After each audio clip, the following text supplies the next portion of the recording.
만왕의 왕 되신 예수 그리스도께서 우리를 위하여 십자가에 달려 죽임을 당하신 고난 주간입니다. 한 주간 TV와 게임 등 오락을 금하고 말씀과 기도로 예수 그리스도의 십자가를 깊이 묵상할 수 있는 복된 성도들이 되시기를 바랍니다. 오늘 본문의 본면은 예수님의 십자가의 죽으심의 현장에는 여러 부류의 사람들이 있었던 것을 보게 됩니다.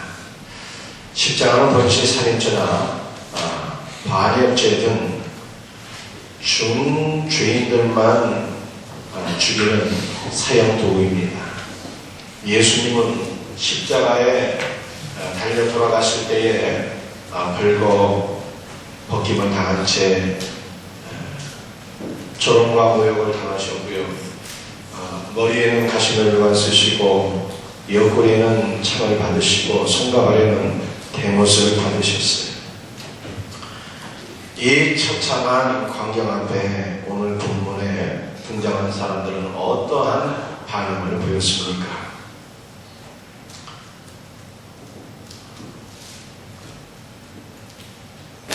35절 말씀을 보니까는 백성들이 등장하는데 예수님의 십자가 앞에서 이 백성들이 구경했다 말씀하고 있어요. 불난지 구경이나 싸움 구경을 하는 자들처럼 백성들은 예수님의 십자가를 그저 구경했습니다.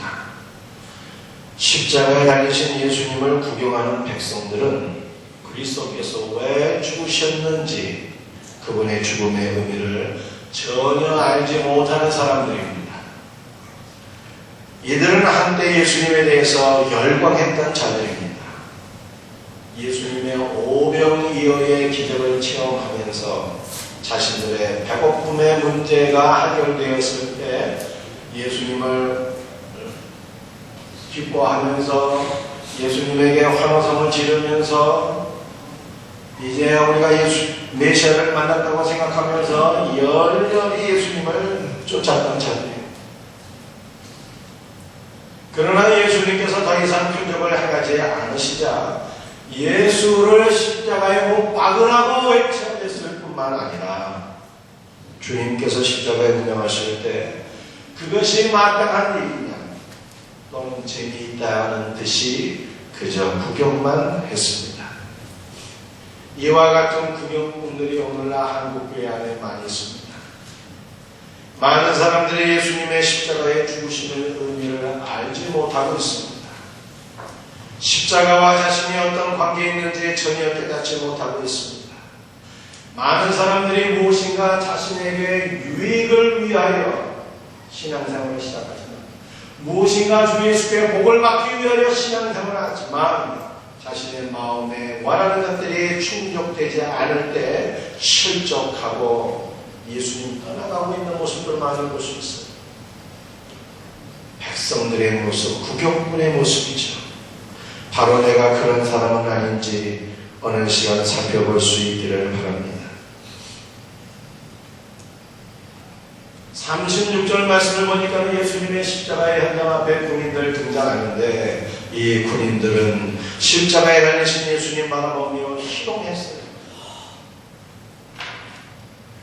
군인들은 예수님의 손과 발에 못을 박으며 낄낄거렸습니다. 내가 만약 유대인의 왕이면 내가 너 자신을 한번 구원해봐라. 이 십자가 현장을 데려와봐. 그러면 믿어줄게. 조롱하는 것입니다.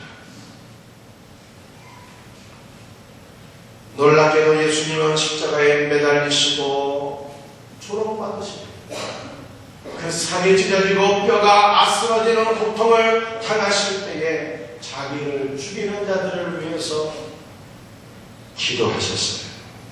아버지, 저들을 사하여 주옵소서. 자기들이 한 것을 알지 못하고 있습니다. 오늘날 우리 사회 안에 예수님과 교회를 조롱하는 자들 너무나도 많이 있습니다. 많은 사람들이 예수님의 신성을 믿지 않습니다. 예수님을 단지 사람 가운데 한 명으로 생각해요. 그래서 예수님도 여자가 있지 않았을까 생각하면서 그러한 얘기를 말하고 있어요. 피조물이 창조주를 조롱하고 모욕하는 악한 일이 아닐 수가 없습니다. 많은 사람들이 예수님만 아니라 그의 몸된 교회를 비난하고 조롱합니다.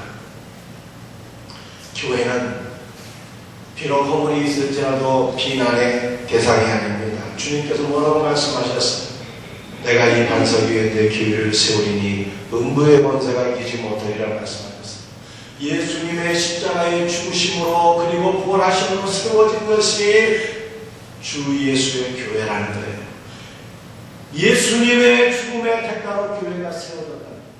이 교회가 예수님께 속한 것이라면 우리가 어찌 함부로 교회를 비난하고 정죄할 수가 있겠습니까? 여러분들, 교회는 이 건물이 아니죠. 교회는 하나님의 자녀들의 모임이에요. 이 교회 곧 하나님의 자녀들을 비난하고 조롱하는 것은요, 누구를 비난하는 거예요? 우리 아버지 되신 하나님, 그분을 비난하는 거예요.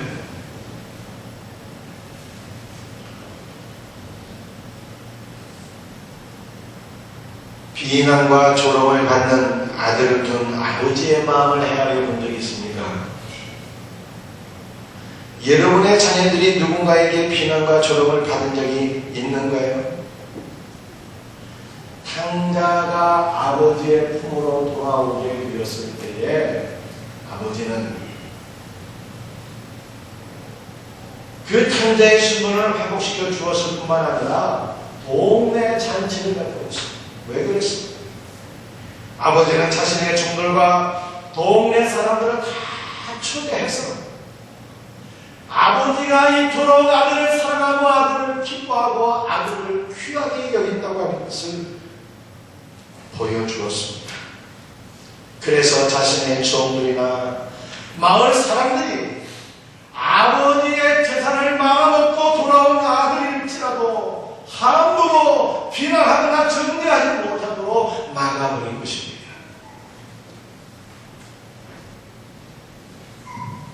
탕자는 죄가 있을지라도 그의 아버지가 그 살아가는 아들 비난받는 거 원치 않았어요. 이것이 아버지의 마음인 것입니다. 비난받아 마땅한 탕자라도 아버지가 사랑하는 아들이 비난받는 것을 원치 아니하였다면 죄 없으신 하나님의 아들 우리 주 예수 그리스도를 비난하고 실용하고 모욕하는 자들, 아버지께서 어찌 그들을 용서하시겠어요?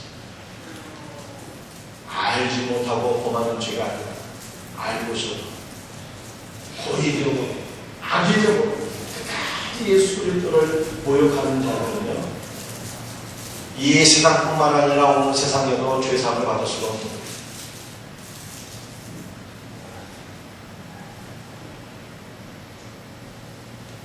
허물이 있을지라도 오늘날 교회가 비난받는 것, 우리 아버지 하나님께서 너무나도 마음 아파하신다는 것을 우리가 알았으면 좋겠습니다. 오늘 본문 누가복음 23장을 읽어보게 되면 제자들의 반응은 전혀 기록되어 있지 않습니다. 왜냐하면 이미 예수님께서 십자가에 못 박혀 돌아가실 때에 제자들은 예수님을 배반해서 벌써 떠나가 버렸어요. 제자들은 예수님께서 십자가에 돌아가실 때 그 죽음의 의미를 알지 못했습니다. 그저 죄가 있어 저주를 받은 것으로 생각한 것입니다. 그들은 예수님과 함께 십자가의 처형을 당할 것을 두려워해서 세상으로 돌아갔습니다. 정말 제자들이 생각했던 것처럼 예수님께서 죄가 있어서 하나님의 저주를 받아 죽은 것일까요? 예수님께서 십자가에 달려 돌아가시게 된 것은 오늘 본문 말씀 누가복음 23장 1절 이하를 보게 되면은 유대인들의 고발 때문이었어요. 유대인들이 예수님을 빌라도 법정에 세우고 재판을 받게 한 것입니다. 왜 유대인들이 예수님을 죄가 있다고 생각했을까? 유대인들은 예수님께서 안식일을 범했다는 것입니다. 안식일에 병든자를 치료했다는 거예요. 안식일에 계명을 깨뜨렸다는 것입니다. 또한 아울러서 예수님은 하나님을 가리켜서 아버지라고 지겠다는 거예요. 신성모독이라는 거죠. 율법을 범해서 주인이라고 생각했습니다. 그러나 유대인들이 막상 빌라도 법정에 예수님을 세웠을 때는 그렇게 율법적인 것을 가지고 무수하지 않았어요. 왜냐하면 율법적인 것으로는 예수님을 죽일 수가 없었기 때문입니다. 예수님을 죽여야 되겠기에 유대인들은 빌라도 법정에 예수님을 고발하게 되었을 때에 정치적인 죄목을 걸게 됩니다. 여러분들 누가복음 20장 말씀을 처음부터 끝까지 한번 깊이 한번 읽어보세요. 유대인들이 예수님을 고발하게 되는데 예수가 이스라엘 백성들을 미혹하고 있습니다. 가이사에게 세금 바치는 것을 금하고 있습니다. 자칭 왕이라 칭하고 있습니다. 이렇게 고발해 정치적인 반역죄죠. 예수가 이스라엘 백성들을 선동해서 지금 로마에 태양하고 있다는 거예요. 반역죄로 죽이고자 했던 것입니다. 여러분들 예수님께서 빌라도 법정에 세워지게 되었는데 그 빌라도가 누구입니까? 빌라도는요 로마가 세운 총독이었어요. 이스라엘을 다스리는 그러한 최고의 관리였습니다. 그런데 여러분들이 이 당시에 빌라도의 꿈이 있다면 무엇일까요? 빌라도의 꿈이 있다면 여러분들 이스라엘은요 로마에서 보게 되면 정치적인 변방이에요. 정치적인 변방. 그 정치적인 변방을 다스리는 이 총독에게 꿈이 있다면 뭘까요? 흉왕 무대에 진출한 것 아니겠습니까? 전 세계 그 정치의 중심지인 로마로 진출하는 것입니다. 이러한 꿈을 갖고 있었던 빌라도에게 예수라는 자가 나타나게 된 것이죠. 그런데 이 예수가 지금 이스라엘 백성들을 선동해서 로마에 대항하고자 한다는 거예요. 로마에게 반역을 일으키고자 한다는 것입니다.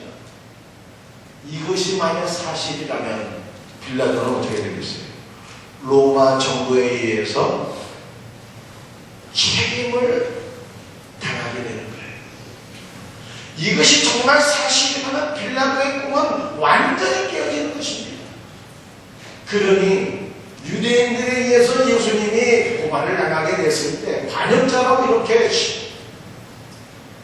고발을 당하게 되었을 때 빌라도가 예수님을 철저하게 신문했겠습니까? 안 했겠습니까?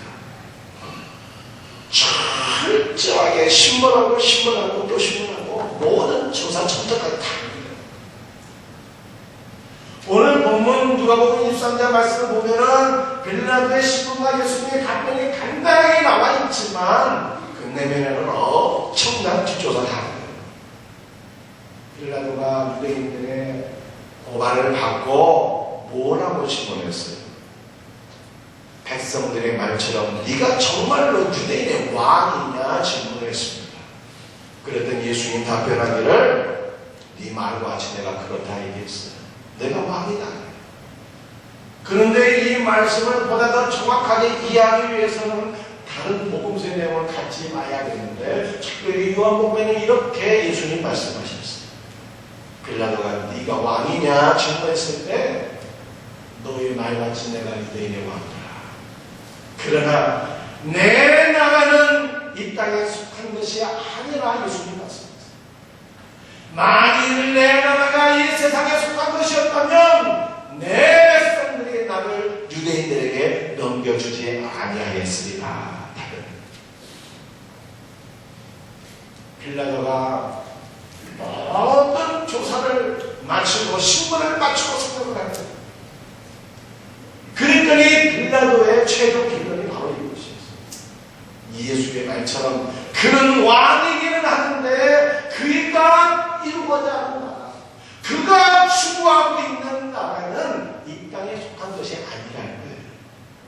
그래서 예수의 나라가 로마 정부와 상충하는 것이 아니라고 하는 결론을 내려요. 예수는 로마 정부를 대항해서 반역을 일으킬 가능성이 제로라고 하는 거예요. 그래서 무죄 판결을 내리게 됩니다.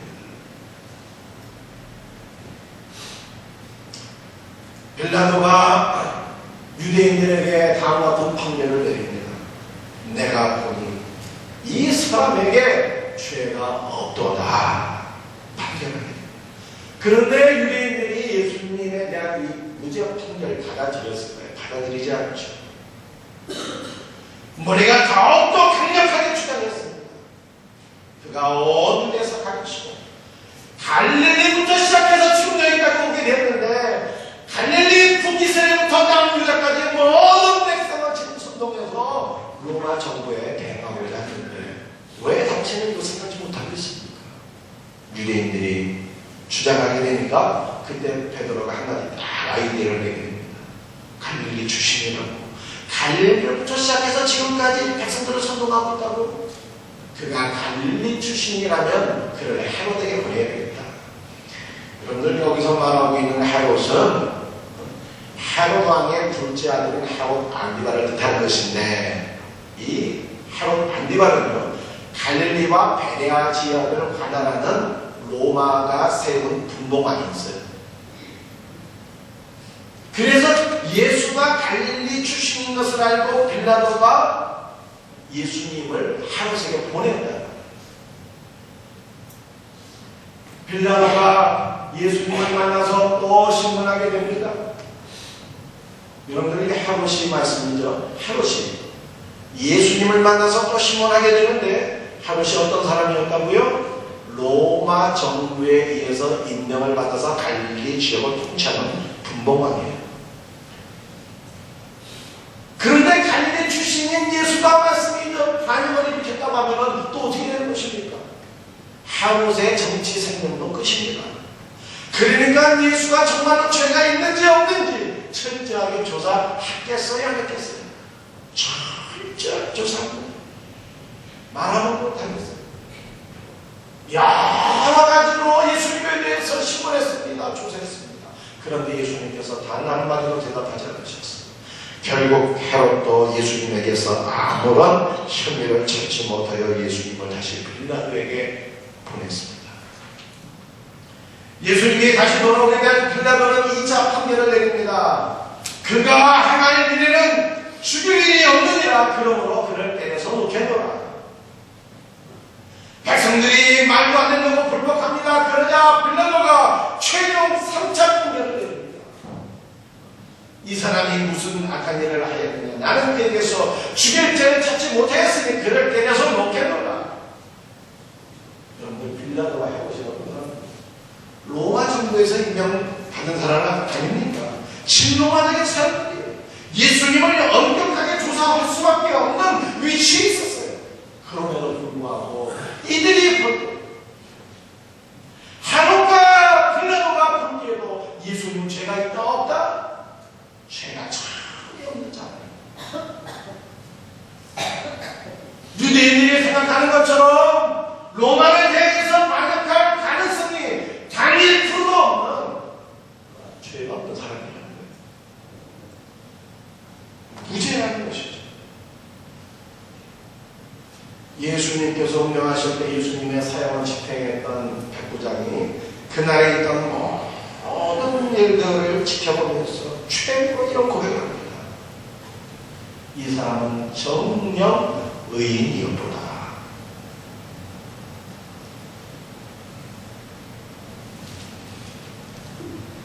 예수님의 제자들이 지금 예수님을 의인이라고 고백하는 게 아니에요. 제자들은 예수님이 오히려 십자가 달려 죽게 되는 것을 바라보면서 구약의 모세율법에 말이죠. 나무에 달려 죽은 자마다 하나님의 저주를 받았다는 말씀이 있거든요. 죄가 있어서 저주를 받았다 생각해서 오히려 제자들 딱 도망가고 오는데 막상 예수님을 신문했던 자들이 제자들은 죄가 없는 의인이었다 그렇게 선포했다는 것이 여러분들 놀랍지 않습니까?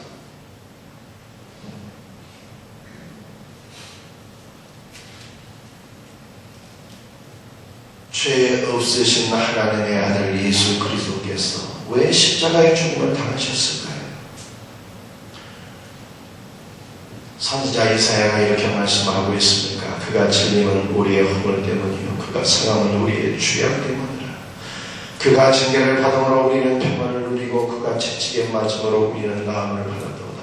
우리는 다 양 같아서 그를 행하여 각기 제게로 갔거늘 여호와께서는 우리 모두의 죄악을 그에게 담당시키셨도다. 우리가 우리의 죄 때문에 죽어야 되는데 예수님은요 우리의 죄와 허물을 다 짊어지시고 우리의 죄를 위하여 죄사함을 위하여 십자가에 죽으셨다는 거예요.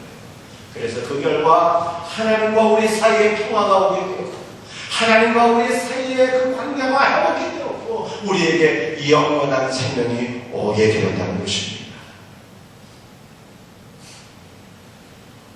여러분들 믿습니까?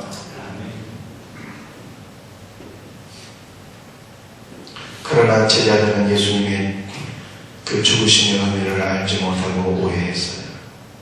제자들은 3년간이나 예수님과 한솥밥 먹으면서 훈련받았지만 십자가의 의미를 알지 못해서 구원의 확신이 없어서 결정적인 순간에 예수님 배반하고 예수님에게서 떠나갔어요. 교회는 출석하지만 예수님의 십자가의 그 놀라운 은혜를 경험하지 못하는 분들이 있습니다. 교회는 출석하고 있지만 예수께서 죄에 없으신 하나님의 아들 예수를 믿지 못하는 자들이 많이 있어요. 이런 분들은요 결국 결정적인 순간에 다 쓰러지고 넘어지게 돼요. 그러므로 우리가 어떠한 사람이 되어야 될까요? 예수께서 누구인가를 알아야 돼요. 그분이 왜 십자가의 죽음을 택하시는가를 알아야 돼요. 십자가의 은혜를 경험할 수 있는 성도들 될 수 있기를 바랍니다.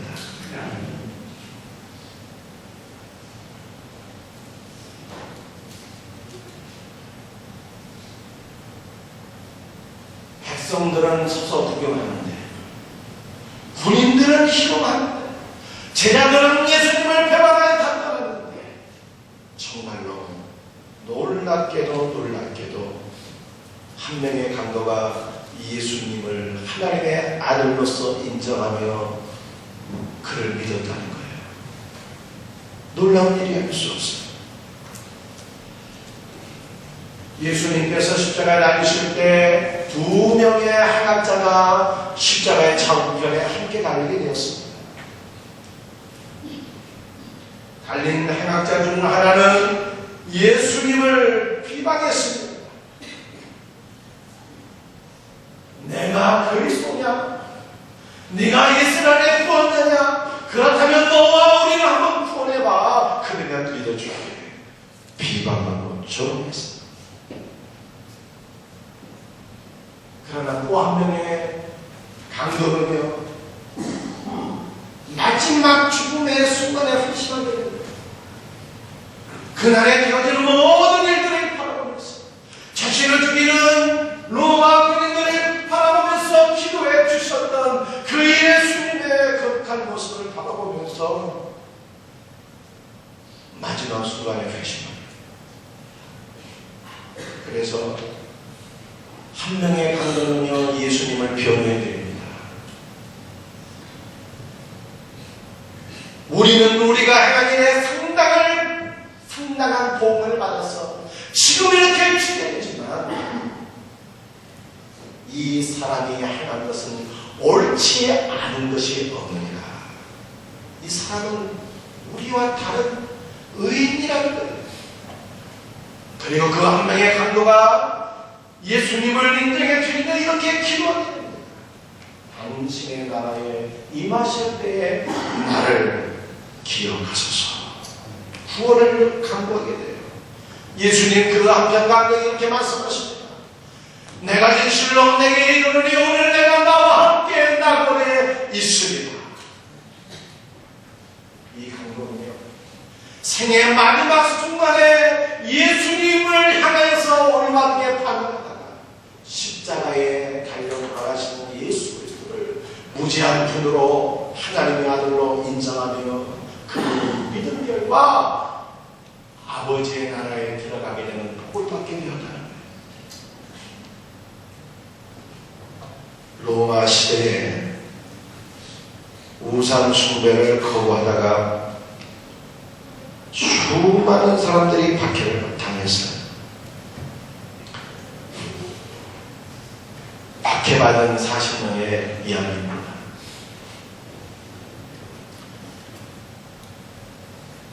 로마 군인들이 한겨울날 꽁꽁 얼어붙은 호수에 구멍을 뚫었어. 40개 구멍을 뚫어갑니다. 예수를 끝까지 믿겠다고 고집한 성도들을 얼음 구덩이에 다 집어넣었어요. 40명의 성도들은 우상 숭배를 거부하다가 지금 얼음 구덩이에 들어가게 됐는데 온몸이 마비가 되고 죽게 되었습니다. 그런데 로마군의 장교가 얘기하기를 지금이라도 예수를 부인하면 살려주겠다. 그 꽁꽁 얼어붙은 얼음 호수 위에 로마 군인들이 모닥불을 피워놓고요, 큰 통을 가져다가 불을 데피는 거예요. 지금이라도 예수를 안 믿겠다고 부인하면 얼음 구덩이에서 끄집어내놓고 너희들을 따뜻한 이 목욕통에 넣어주겠다. 버티다가 한 명이 배반하게 됩니다. 40명이 처음에는 순교를 각오하고서 얼음 구덩이에 들어갔어요. 순교를 각오하고서 찬송가를 불렀어요. 이 순교자 40명을 위해서요, 하늘문이 열렸어요. 하늘에서 천사 40명이 내려왔습니다. 각각의 천사가 40명의 순교자를 위해서 멸류관 40개를 갖고 내려온 거예요. 그런데 한 명의 천사가 슬픈 표정을 짓더니 다시 하늘로 올라간 것이었습니다. 왜 그랬을까요? 그 40명의 성도들 가운데 한 명이 그 얼어붙는 추위에, 죽음의 고통에 버티지 못하고 항복한 거예요. 내가 예수님을 믿지 않겠습니다. 내가 이제는 당신들만 말대로 우상을 섬기겠습니다 하면서 얼음 구덩이에서 뛰어나온 목욕탕으로 뛰어가는 거예요. 그런데 그때 한 명의 로마 군병의 영안이 열리게 되었습니다. 이 먼 곳을 바라보게 됩니다. 하늘문이 열려서 천사가 내려오고 40개의 멸관을 가지고 내려오는데 천사 40이 순교자들의 머리에 다 영광의 멸관을 씌워줍니다. 그런데 한 명의 천사가 멸관을 가지고 슬픈 표정으로 하늘로 올라가는 것을 바라보면서 로마 군인이 어떻게 됐습니까? 내가 저 사람 대신에 얼음 구덩이에 들어가겠습니다. 내가 예수님을 믿을게요. 생애의 마지막 순간에 예수님을 믿고 순교자의 반열에 들어가는 복을 받게 되었다.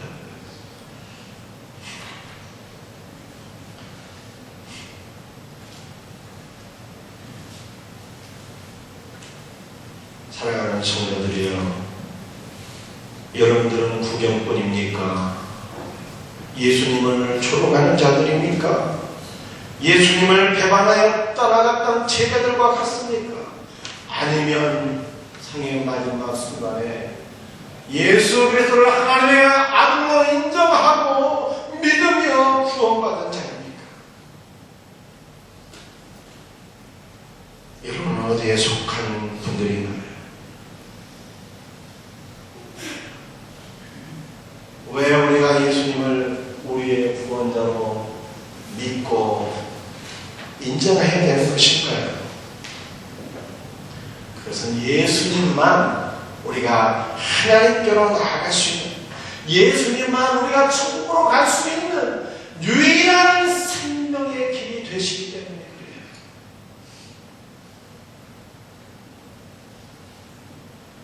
예수님께서 십자가에 운명하실 때 놀라운 일들이 많이 일어났습니다. 오늘 본문 말씀에 보니까 6시부터 9시까지, 우리나라 시간으로는 12시부터 오후 3시까지 해가 빛을 잃고 온 땅에 어두움이 임했습니다. 그런데 바로 그때에 성전과 지성소 사이에 드리워져 있던 휘장이 위로부터 아래까지 그냥 쫙 찢어지는 역사가 있는 거예요.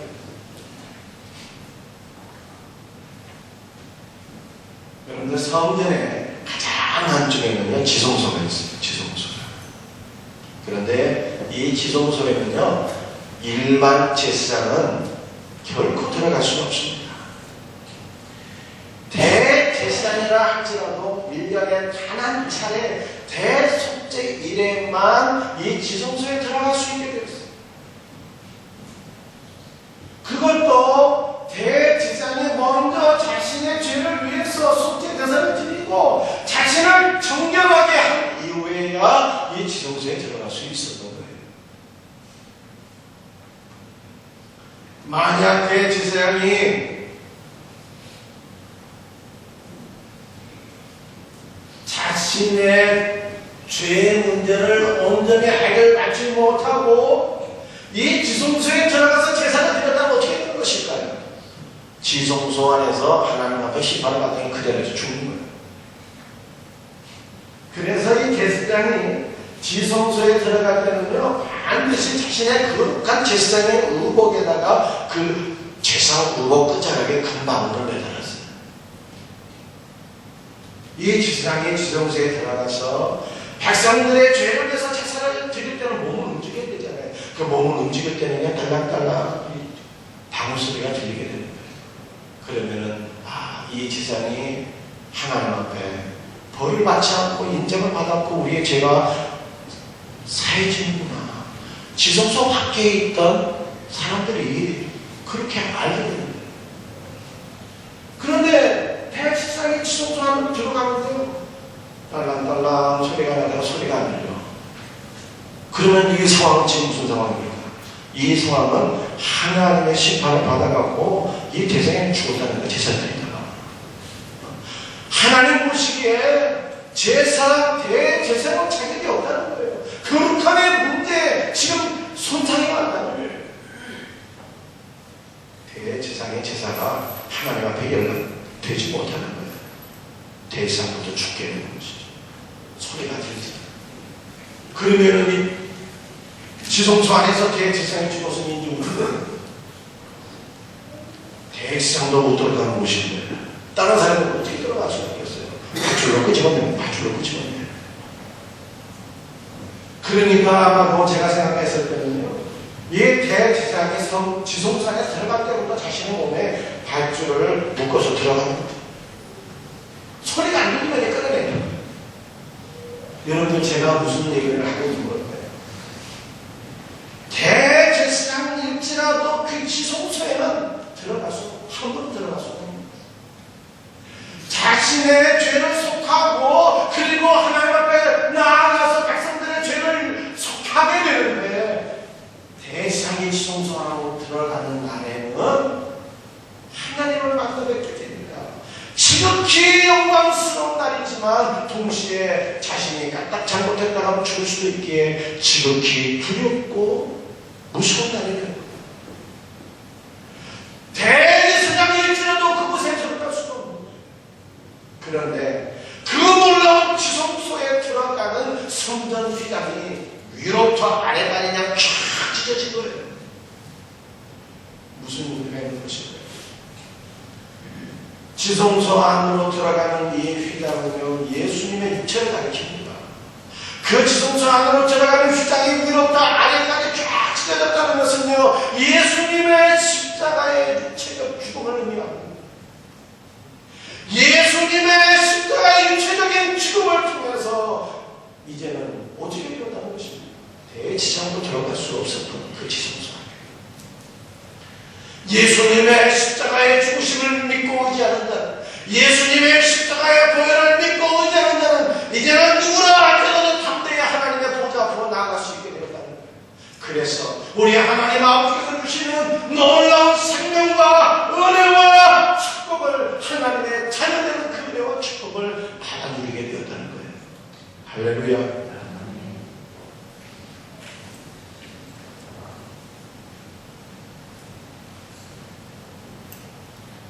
사랑하는 성도들이요, 지금 성경은요 무엇을 말씀하고 있습니까? 예수님이 죄 없으신 하나님의 아들이라는 거예요. 예수님의 십자가의 죽으심을 통해서 이제는 누구라도 하나님 보좌 앞으로 나아갈 수 있게 돼요. 예수님만이 천국 갈 수 있는 유일한 길과 진리와 생명 되시는 분.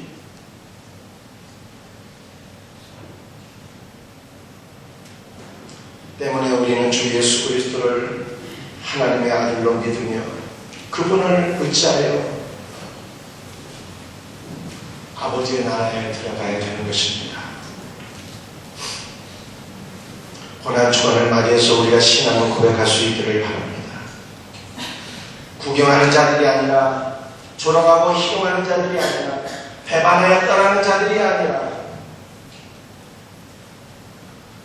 유일한 길과 진리와 생명 되신 하나님의 아들 예수 그리스도를 믿으며 그분을 담대하게 증거하고 자랑할 수 있는 우리 복된 성도들이 다 될 수 있기를 주님의 이름으로 축복드립니다. 자리에서 일어나셔서 찬송하시겠습니다. 오늘 찬송가는요 320